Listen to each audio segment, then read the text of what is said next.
Welcome to the Dynamic Company Culture Spotlight podcast. I am David Lindsay, co-founder, lead educator, and speaker at Phantom Leap Education. At Phantom Leap Education, we believe people have so much more inside of them than they realize. And through our services, we help them become the best versions of themselves possible.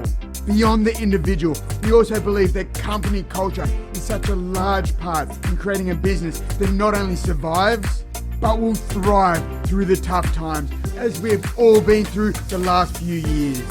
So over the next 20 to 30 minutes, we'll be shining the spotlight on businesses that have achieved this and how you may be able to incorporate some of their ideas and philosophies into your business.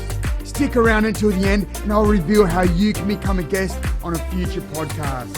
Now is the time to sit back, take down some notes and enjoy this episode of the Dynamic Company Culture Spotlight podcast.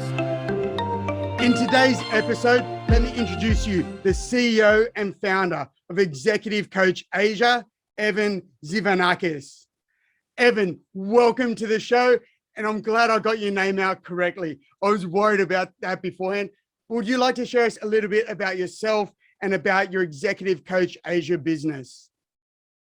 David, yeah, nice to meet you and nice to be here as well. Don't worry about the name. You pronounce it well, perfect. And, I get it all the time. And, actually something I would like to share with you, my first, right now I run the business, my coaching business, Executive Coach Asia, and the URL is executivecoachasia.com. But previous to that, my URL was my name, but because people had a bit difficult to pronounce it, this is the reason I changed it.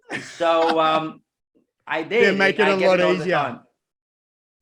I get it all the time. So again, pleasure to be here, David. My name is Evan Tzivanakis. I'm an executive coach, and I, just to give you a bit of my background, not to impress you, but rather to impress upon you. I don't like to fuffer about myself, but obviously to share what I do to yourself and to your audience. I had the typical, I suppose, a career. I graduated, I was an employee, I became a team leader, I became a manager, I became a director, then the C-suite. And I think around, if I was to count, throughout my career, I think I managed overall more than 500 employees across 8 different countries. I've opened companies and managed people in the UK, in Switzerland, in Malaysia, Indonesia, Philippines, Australia, Sydney, Thailand, and Cyprus. So, I suppose with that practical experience, that gave me a lot of experience and a lot of, know-how on how to deal and work with different kind of people with, from different religions, from different backgrounds, from different cultures. I mean, you're in Sydney. I lived in Sydney for a year. It's a lovely city. And I think you understand very well what I'm talking about when I talk about a multicultural society, right? A multicultural, area. So with that experience, now as an executive coach, I help leaders and organizations, companies to build inspiring leadership from the inside out. And I do that, in what I believe I offer some of the most educational, transformational and impactful coaching and training solutions. And when I say leadership from the inside out, it's all about people, it's all about how we manage relationships with people. And, with my experience, both as an employee, as a manager, as well as a coach, if I can share this with you, I have seen companies with a great product, great service, but they struggle to scale because their internal culture is a little bit toxic. I and can on the other see side, that, and on the other side, I work with companies that their product, is mediocre, it's average, but their internal culture, the way they manage people, the way they handle situation is so good, and those companies scale, not because their product is so different to others in their industry, but just because they know how to manage their own people. And I always say this, that a manager's customer is not the customer. A manager's customer is the employee.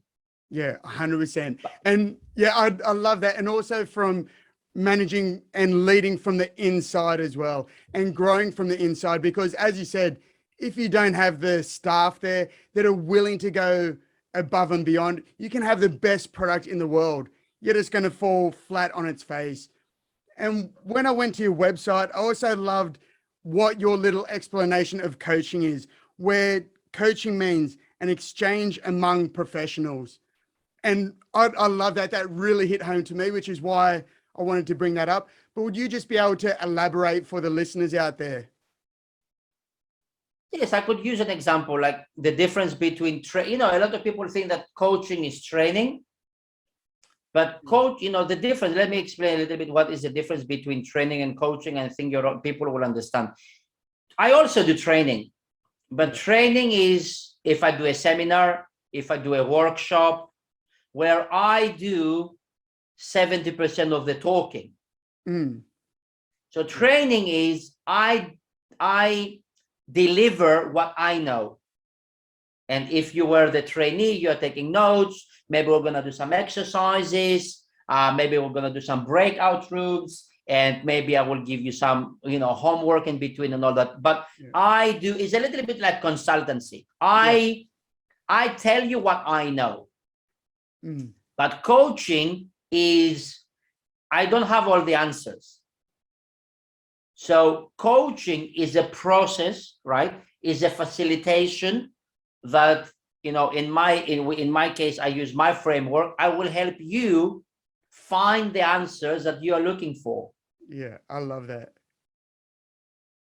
And this is where coaching is a little bit transformational.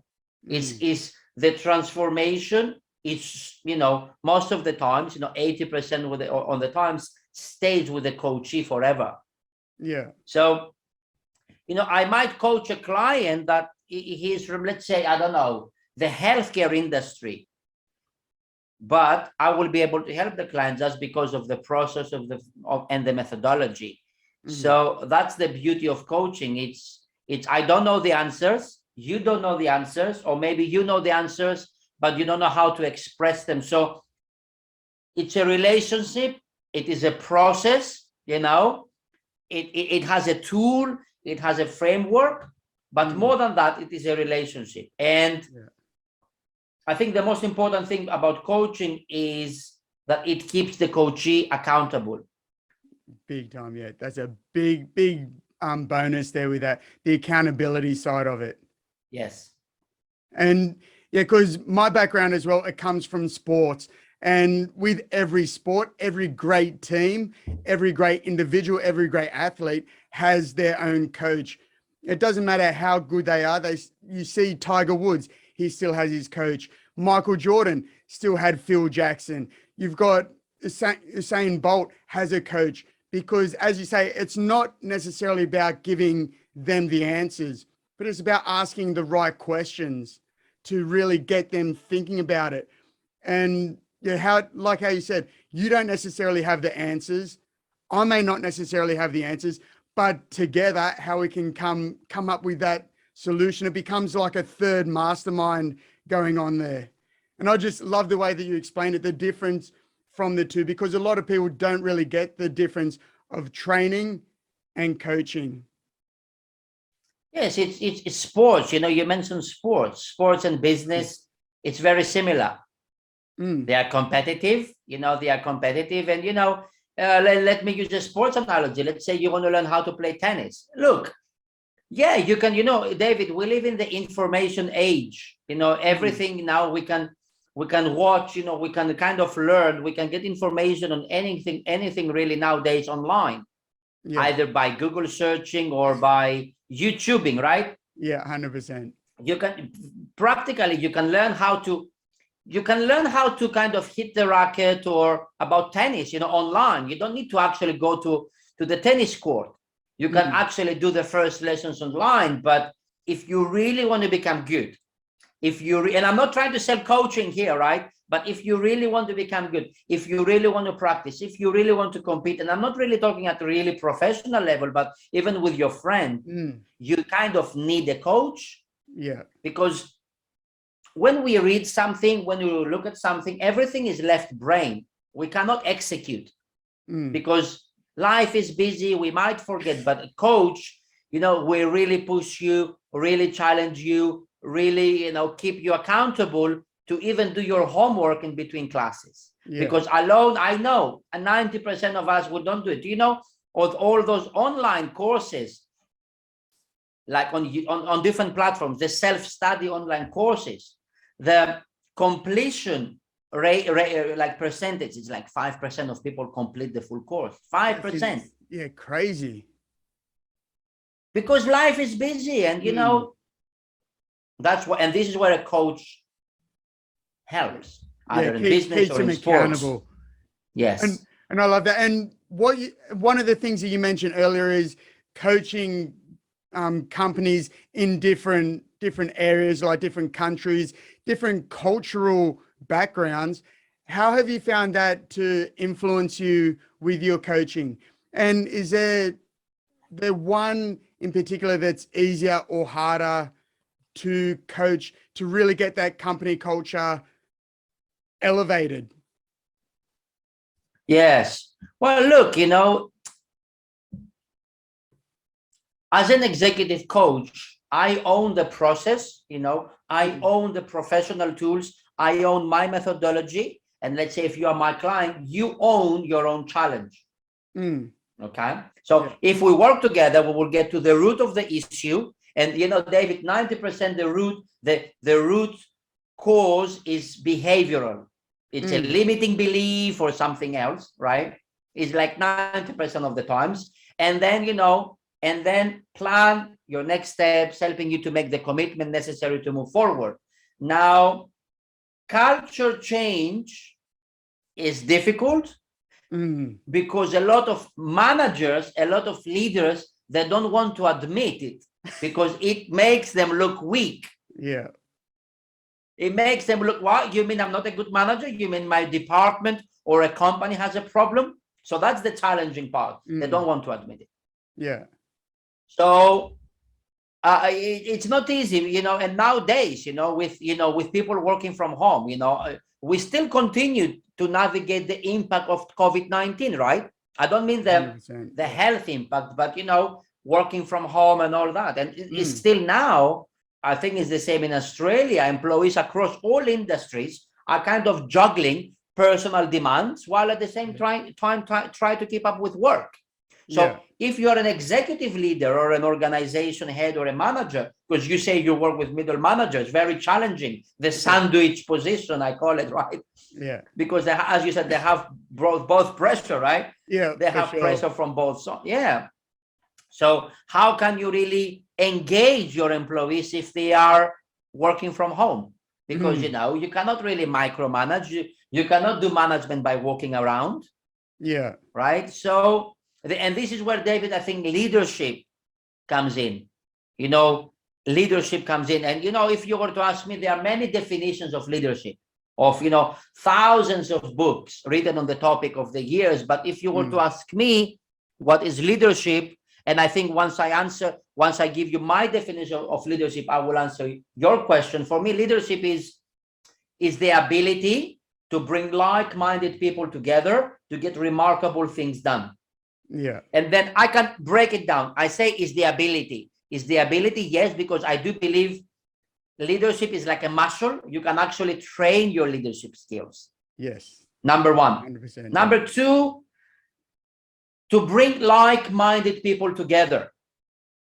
What do I mean by that is, if you don't have followers, we know without followers, we're not leaders. So if you don't have people to believe in you, in your vision, in your management style, if you don't have followers, you have no one. So if you look at all the historical all the political leaders, I have a dream, Alexander the Great, all these figures, they have followers. And the last part is to get remarkable things done. And for me, leadership is execution. Because if I have the best piece of wood in front of me and the best carpentry tools, if I can't build something, a chair or a table, I'm nobody. So the ability to bring like-minded people together. So ability, bring people together, get things done, create something. Yeah. Yeah, love it. And a big thing like that I've noticed, and by the sounds of it, you have as well, the last step as well is the execution. And like you said, you can have all of the tools in there, but if you don't pull the trigger, you go, oh, it's almost like people need that accountability of the coach. And what you were saying before was, I like to do it in, my background is fighting and rugby league. In rugby league, we have all different positions. So you have different positions like you do in work. Different positions have different skill sets and different requirements. And so long as everyone is playing their position exceptionally well and they all know the end goal, that's when it all really comes together. And over the last 2 years in particular, as you said, the people working remotely makes it a lot harder. Has there been one or two key things that you have found to be more beneficial to really help the people out with your coaching? Yeah, look, and if you're listening to this, and if you're, if you maybe some of your audience will be small business owners or managers, or even they are managing bigger teams. For me, leadership starts from the top. The fish stinks from the head, right? So I very much believe that. And leadership, and culture, when I do coach C-suite leaders on culture, I always start from the top leader. Yeah. Because, culture is like, like those chocolate fountains you see when you go to weddings. Yeah. Chocolate flows from the top, and it's like chocolate fondue, right? It flows from the top. Well, if the top part is right and the quality of chocolate is good, everything will taste nice, will flow nice. But if something is wrong there, it looks like chocolate, but it doesn't smell like chocolate in a lot of companies, unfortunately. So leadership starts from the top. So if you are listening to this, and it's easy for me to sit here in Zoom and talk, but I just talk from experience, from all the mistakes I have done. I was the colonial kind of leader. Do this, do that, do this, do that. You know what? I failed. Yeah. But failure gives you lessons, right? That's when you learn the most. Absolutely agree. So please, if you are watching this, just my suggestion, just sharing my experience, if you're managing a small team or a bigger company, look at your own, it's a monkey see, monkey do. Yeah. Right? Look at your own leadership style, what kind of, what are you are the role model that, and you are setting the standards. Yeah. So I've seen it over and over again. If you set good standards, if your work ethic is there, your team will pull through. It's the same thing in sports as well with all the captains, the team captains. Yeah. They run, a good captain runs a lot, at least in football and soccer, they get, you cannot just, especially nowadays that we're managing people from afar, from working from home. This is where leadership is really important, because you're not there all the time. Yeah. Yeah. It's just another obstacle that we've had to overcome. And that's, like you said, you failed at it before, and you learn more when you do fail, but then it's so much better as well once you hit that obstacle and then you work your way over it. And then, like you're doing now, you get to share your knowledge with the C-suite executives, with people all around the world, and for your impact to really filter all the way down to impact thousands and thousands of people.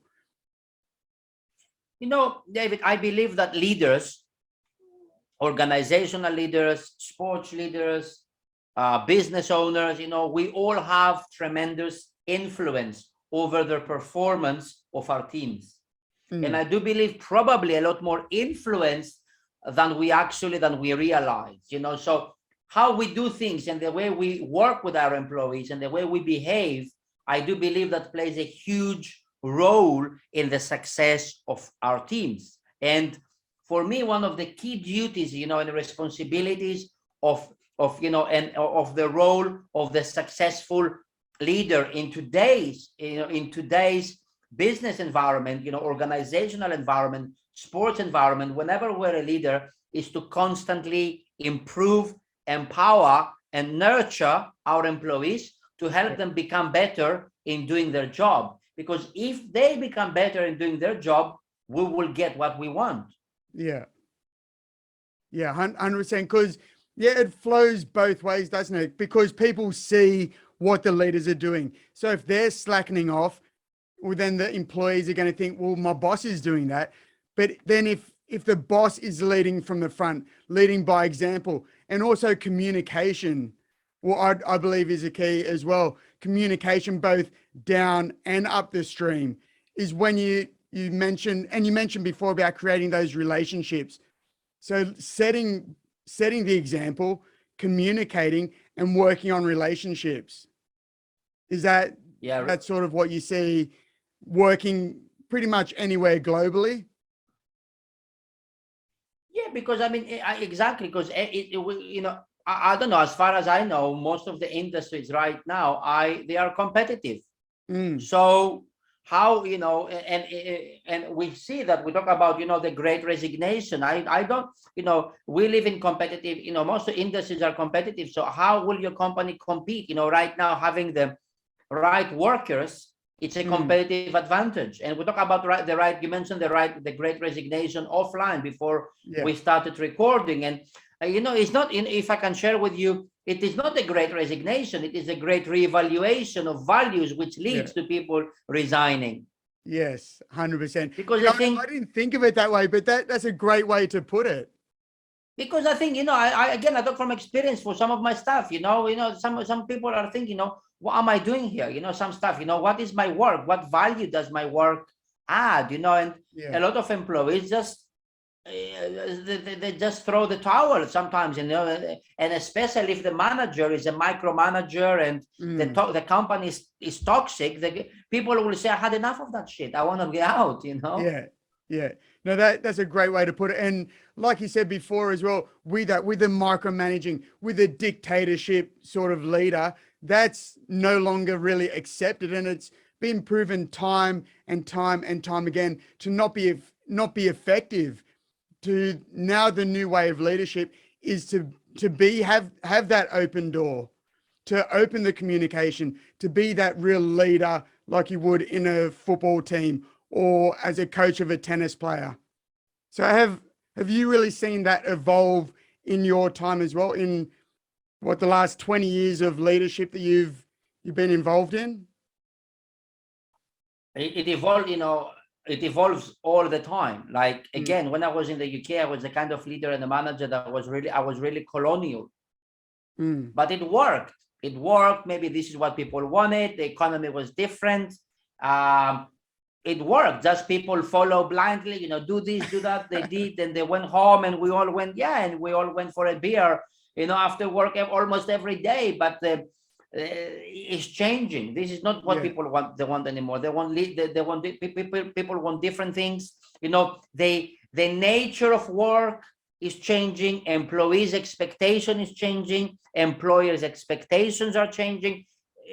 In general, the nature of work and the relationship aspect you mentioned is all changing. And as you said, mm, leadership is about communicating effectively and connecting with others. You know, I can see it every day, with my coaching, in my coaching practice, that top leaders can make their messages simple enough for everyone to grasp, and complex enough to make it interesting. yeah, yeah. It's finding that even balance, isn't it? Yes, yes. But as you said, what is changed? As I said before, when 10 years ago, even 5 years ago, communication was just one direction. But now Mm, it's changed. Communication does not happen, I believe, in just one direction. Listening to the needs, desires, dreams of our people, I believe is essential, mm. which leads, sorry, my microphone just dropped, I got it, which Good leads us, catch. yeah, good catch, which leads us to, you know, to one of the most important tools leaders use to make the connection between employees and employer. And is that communication. As I said, that you're communicating with influence, simple enough but interesting for people to grasp, and to be excited, to make them excited and interesting, especially if you're managing people from different cultures. Now with a hybrid work setting, with remote work, You can have global teams. You can have a team in India, a team in Mexico, a team in Europe, a team in Sydney. Yeah. You can. Yeah. So And that's what like I've found, and no doubt you have as well. Over the last 2 years, we were speaking before we started recording this about how 2 or 3 years ago, something like this wasn't the norm. It wasn't really, people didn't enjoy doing things online, but now it's more accepted. We can do this. I'm in Sydney, Australia. You're in Greece, and we're communicating like you're next door, like you're in the seat next to me. And yeah, the hybrid work conditions have really just altered everything at a quicker pace than ever before. How have you found your own business to over the last 2 years? Has it grown or has it suffered, or how have you managed to keep yourself upbeat? Yeah. Well, no, the first year, 2020, if you remember, February, March, where everything had to be shifted, shifted online, it was a bit of a challenge. Yes, it was a bit of a challenge because we have to shift online, and suddenly we need to do. For me, I had to do all my coaching engagements online, even if my clients was in the same city. And I like face-to-face. Don't get me wrong. I don't think face-to-face can be replaced.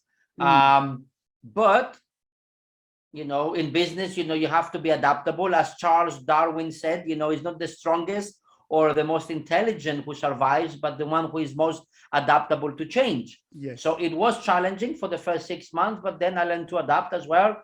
And then now, it's giving me the opportunity. I'm scaling it fast, and it's giving me actually an opportunity to have clients all over the world and do things like you. I actually have a lot of clients in Australia. I wake up at my day, I split my days. Let's say Monday is my Asian clients, Tuesday is my European clients. Yes, Wednesday, because I do have some clients in North America as well, in Europe and in Asia as well. So I adapted like that. So because it's impossible for me, to serve my American clients if I work early morning and I have to stay up late at night. So I kind of I changed the way I work.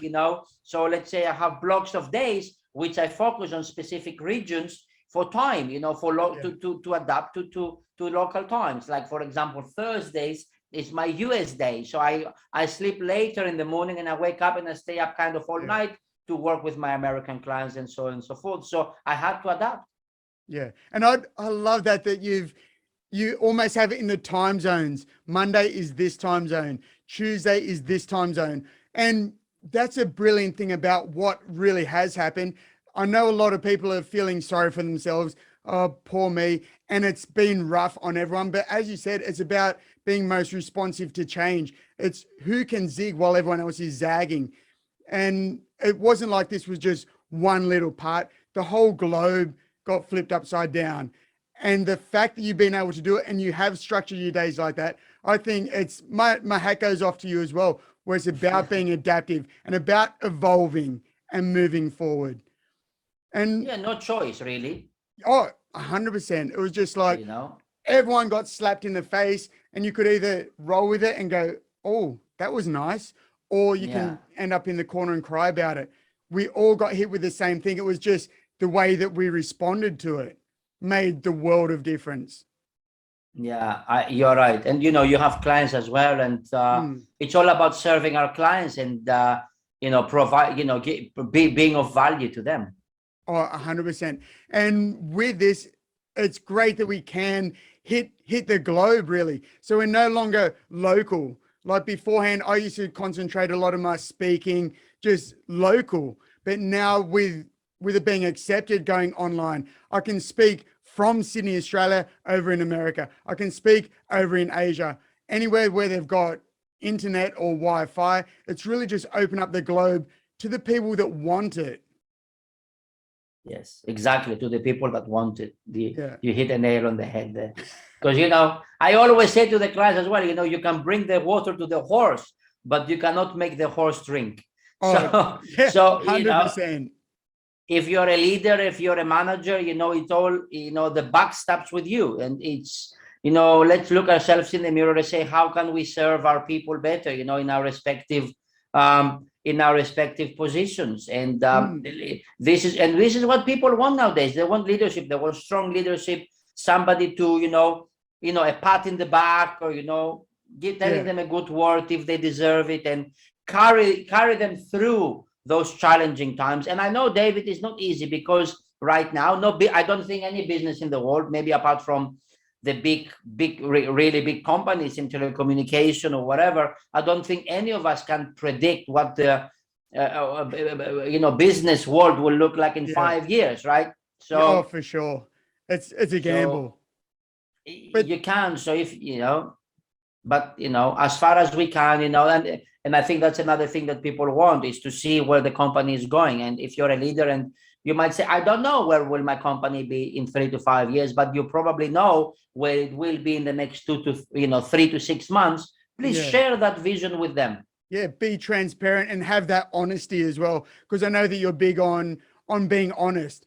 On, if you don't know something, let's admit it. Don't try and fluff around, because we're going to get caught out sooner or later if you don't know what's going on. So be open and transparent, both up and down the chain. And I'm just looking at the time, and time is flying away from us. So with what I'd love to ask you as well is, with your past 20, 25 years experience in the leadership world, what's a piece of advice you'd give to a 15-year-old Evan, or a 15-year-old that's just starting in the world as we speak? Interesting question. Just get experience, I suppose. Go out there and work and explore. Maybe right now you cannot explore the world, but maybe you can explore working in your town. And work, go out there, if you can, go out there and explore and learn. And if you're 15, it's different. You have all the energy. You think you will take over the world. So keep those dreams alive. It's good to have dreams, but at the same time, look how the world operates. Maybe get summer work, maybe for a couple of weeks, to see how the real world works. And life is a journey. It's a marathon, not a sprint. Take it step by step. And channel your enthusiasm and your energy into the right resources, because there's so many things we can enjoy the world without any addictions, because you're referring to 15 years old. We can do sports, we can enjoy music, we can play sports, we can maybe travel locally, we can make friends, we can work. There are so many things that the world can give us to enjoy without any addictions. So the world is really their oyster. They don't have anything holding them down. And as you said, keep that dream alive. Where if someone told me when I was 15 that I'll be talking to you like this, someone over in Greece or someone in Singapore, I would have gone, don't be silly. Who am I to do this sort of thing? But it's keeping that dream alive, and keep on coming up with new dreams as well. Not just hitting that roof and being content with that. Make everything a journey. Make it as big as you can. And as you say, it's a marathon. Just keep going step after step after step. Absolutely. And as we do wind up, Evan, I'd like you also just to share with people who would be your ideal client and how they can get in contact with you as well. Well, I work with C-suites, I work with leaders, I work with managers, I work with good, ambitious, good leaders. I work with good leaders, good managers, good C-suites, good executives that want to take themselves, their company, or their department to the next level. So I work with good managers, executives that want to go from good to great. Maybe they stumble into something, in their organization, and they can get in touch with me on LinkedIn. I'm quite active there. Or they can get in touch with me from my website, which is executivecoachasia.com. In that website, I have a link, you can get in touch. I do offer a 3-minute free discovery session where I will get to know them. They will get to know me. They will tell me their challenge. And if I think I can be of service to them, I will tell them. And then we can explore ways we can potentially work together. So that's my website, executivecoachasia.com. I started coaching in Asia. But my clients are everywhere. But that's the coaching practice started in Asia, executivecoachasia.com. Yeah, and now it's worldwide, world domination. Well, domination, I wouldn't call it, but we're doing good. We're doing good. As long as we are of service to our clients, as long as we see, those leaders, those managers, they increase their performance, they increase their team performance, reduce turnover, have better employees, as well as, maybe getting a pay rise, maybe getting that promotion, and living a better life and a happier life themselves. For sure. And because I like to say it's about leaving a legacy as well. So when you come in, the job has a certain value. Leave a legacy, improve it, improve the value of that position and improve the value of that company. But Evan, I just want to say thank you very much. I've taken a lot from this and I'm sure the listeners will as well. Thank you, David. Nice to be with you today. Thank you so much for listening to the Dynamic Company Culture Spotlight podcast. If you're a successful Chief Operations Officer, Human Resource Manager, or someone that runs a successful business that also has a great company culture, and you believe that you have a story to share with the wider community and would like to be a guest on a future podcast, please visit the link below. Or if you can think of anyone who you know would be a brilliant guest on this podcast, tag them in. And as always, feel free to share this far and wide. The further we can get this podcast, the more impact we can have. So don't forget to share this on all social media platforms and help others along the way. Don't forget to tag the DCCS podcast, as I love seeing your posts and guest suggestions. As we post regularly, don't forget to hit that subscribe button so you don't miss episodes that will possibly help your business ramp up to a whole nother level. Your ratings and reviews go a long way to helping us get recognized and to promote the show. And they mean a lot to my team and I. If you want to know more, go to our website, www.phenomleap.com.au, or follow me on LinkedIn and feel free to message me there. Thank you very much for listening, and we look forward to giving you more tips on next week's episode.